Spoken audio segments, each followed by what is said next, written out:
নমস্কার, আমি রুম্পা। রুম্পার হেসেলে তোমাদের সকলকে জানাই স্বাগত।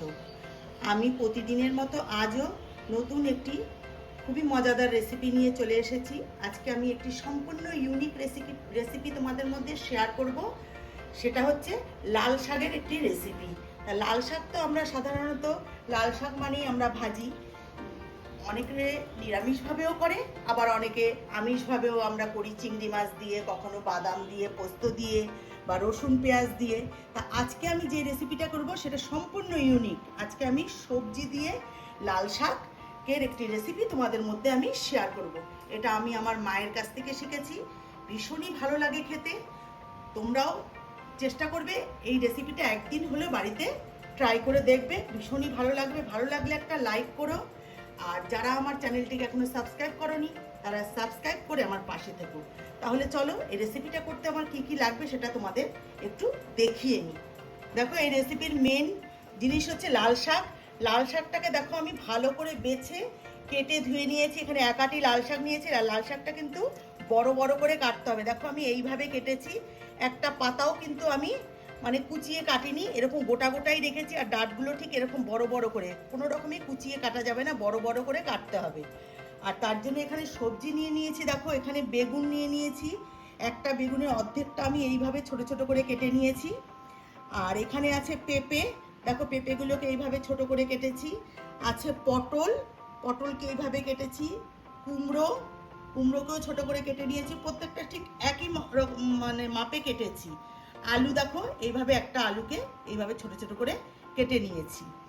আর এর মধ্যে আমি পুরো রকম মশলা ব্যবহার করব না, শুধু ফোড়ন। দেখো এখানে নিয়ে নিয়েছি কালো জিরে আর দুটো শুকনো লঙ্কা আর হলুদ, আর হচ্ছে বড়ি নিয়েছি, আর লবণ আছে, আর আছে সামান্য একটু চিনি, কেননা শাক মানেই শাকে একটু মিষ্টি না দিলে ভালো লাগে না। আর সর্ষের তেল, আর আমি এখানে দেবো হচ্ছে কাঁচা লঙ্কা। কাঁচা লঙ্কাটা আমি নিয়ে নিই, পরে আমি ব্যবহার করব। তাহলে চলো রেসিপিটি কথা না বাড়িয়ে শুরু করি। তার জন্য চলে যাব গ্যাসের কাছে। দেখো বন্ধুরা, গ্যাস ধরিয়ে আমি কড়াই বসিয়ে দিয়েছি। কড়াইতে আমি সর্ষের তেল দিয়ে দিয়েছি। প্রথমে আমি বড়ি ভেজে তুলে নেব। বন্ধুরা, রান্না করতে করতে বলছি, তোমরা ভিডিওটি প্রথম থেকে শেষ পর্যন্ত দেখো, স্কিপ করো না, তাহলে কিন্তু তোমাদের বুঝতে অসুবিধা হবে। এই যে দেখো, বড়িটা আমি ভেজে তুলে নিচ্ছি। আমরা শাক সাধারণত ভাতের সঙ্গেই খাই, গরম গরম ভাতের সঙ্গে ভীষণই ভালো লাগে প্রথম পাতে। কিন্তু আজকে আমি যে রেসিপিটা করছি সেটা কিন্তু তোমরা রুটি দিয়েও খেতে পারবে, রুটির সঙ্গেও কিন্তু ভীষণই ভালো লাগবে খেতে। হয়তো একটু অবাক হবে, শাক আবার কখনো রুটি দিয়ে। হ্যাঁ, এইভাবে যদি রেসিপিটা করা যায় না, তাহলে কিন্তু ভীষণই ভালো লাগে, রুটির সঙ্গেও জমে যাবে একদম। বড়িটা দেখো আমার ভাজা হয়ে গেছে, বড়িটা আমি তুলে নিচ্ছি। বড়িটা ভেজে তুলে নিয়েছি। এবার আমি এই তেলের মধ্যেই আমি দিয়ে দেবো শুকনো লঙ্কা। রান্নাটা কোনো ময় মশলা হবে না, শুধু ফোড়নের উপরে আর কাঁচা লঙ্কা দিয়েই রান্নাটা হবে।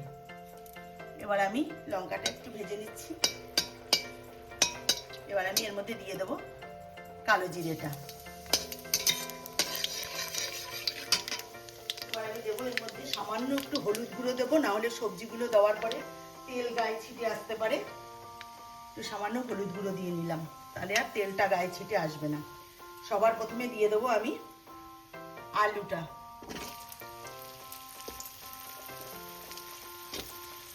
আলু দিয়ে দিলাম। আমি আর কোনো সবজি ভেজে তুলে নেব না, একসাথে আমি তেলের পরে রান্না করে নেব। দিয়ে দিলাম পটল। সব শেষে দেবো বেগুনটা। পেঁপে। তোমরা বাড়িতে অবশ্যই একবার এইভাবে রান্না করে দেখবে, ভীষণই ভালো লাগে খেতে, অপূর্ব হয় এই সবজি দিয়ে লাল শাক। এবার দিয়ে দিলাম কুমড়োটা। এবার সমস্ত সবজিগুলো আমি, বেগুনটা পরে দেবো, সমস্ত সবজিগুলো আমি একটু ভেজে নেব। দেখো কুমড়ো, আলু, পেঁপে আর পটল কিন্তু মোটামুটি ভাজা হয়ে এসছে। এবার আমি এর মধ্যে দিয়ে দিচ্ছি কেটে রাখা বেগুনটা। তোমরা দেখতেই পেলে সমস্ত সবজিগুলো কিন্তু আমি একই আকারে কেটে নিয়েছি। এবার আমি এর মধ্যে দিয়ে দেবো সামান্য হলুদ গুঁড়ো। আগেই দিয়েছিলাম একটু হলুদ, পরিমাণ মতো দিতে হবে। এবার দেব লবণ। আমি আগে লবণটা দিইনি, এখন লবণটা দিচ্ছি। আর দেব চিড়ে রাখা কাঁচা লঙ্কা। আমি আগে দেখাইনি, এই যে তোমাদের দেখিয়ে নিলাম। এই যে কাঁচা লঙ্কা, রান্নাটা আমি কাঁচা লঙ্কাতেই করবো। এখানে আমি 5টা কাঁচা লঙ্কা দিয়েছি। কাঁচা লঙ্কাগুলো খুবই ঝাল, তাই এটা ঝাল ঝালই ভীষণ ভালো লাগে। নোনতা মিষ্টি সবই থাকবে এর মধ্যে, খেতে ভীষণই ভালো লাগবে। এবার আমি বেগুনের সাথে আবার সবজিটাকে কিছুক্ষণ একটু ভেজে নিচ্ছি। দেখো সবজি আমার ভাজা হয়ে গেছে। এবার আমি লাল শাকটা দিয়ে দেবো। এই একঘেয়েমি লাল শাক ভাজি না খেয়ে এইভাবে যদি রান্নাটা করে খাওয়া যায় না, তাহলে কিন্তু মুখের স্বাদটা অনেকটাই পরিবর্তন হয়, ভালোও লাগে। এবার আমি সবজির সাথে শাকটাকে আমি রান্না করে নেব।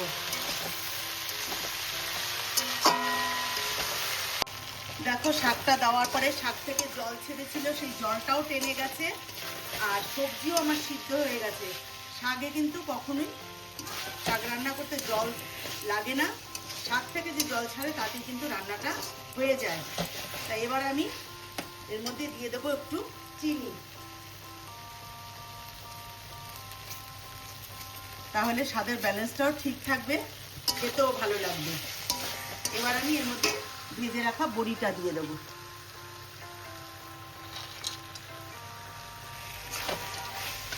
দেখো রান্নাটা কিন্তু আমার হয়ে এসছে। আর একটু আমি বড়িটা দিয়েছি যেহেতু, একটু নাড়াচাড়া করে নেব, করে নিয়ে আমি নামিয়ে নিয়ে তোমাদেরকে দেখাচ্ছি। হয়ে গেছে আমার রান্নাটা প্রায়, খেতে অপূর্ব হয়। বন্ধুরা তোমরা কিন্তু অবশ্যই বাড়িতে একবার ট্রাই করবে। লাল শাক দিয়েও আবার এত সুন্দর সবজি রান্না করা যায়। আর দেখো আমার কিন্তু হয়ে এসছে, আমি গ্যাসটা বন্ধ করে দেবো, নামিয়ে নিয়ে তোমাদেরকে দেখাচ্ছি। লাল শাক সবজি দিয়ে এই ইউনিক রেসিপিটি আমার একদম রেডি। আমি একটি পাত্রে উঠিয়ে নিয়েছি। এটা কিন্তু গরম ভাতের সঙ্গে তো ভালো লাগে, রুটির সঙ্গেও ভীষণই ভালো লাগে। তা ভালো লাগলে একটি লাইক করে দিও, আর বন্ধু বান্ধবদের মধ্যে শেয়ার করো।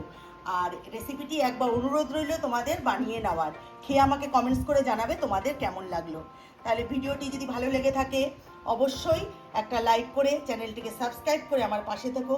তাহলে আজকের মতো আমি ভিডিওটি এখানেই শেষ করছি।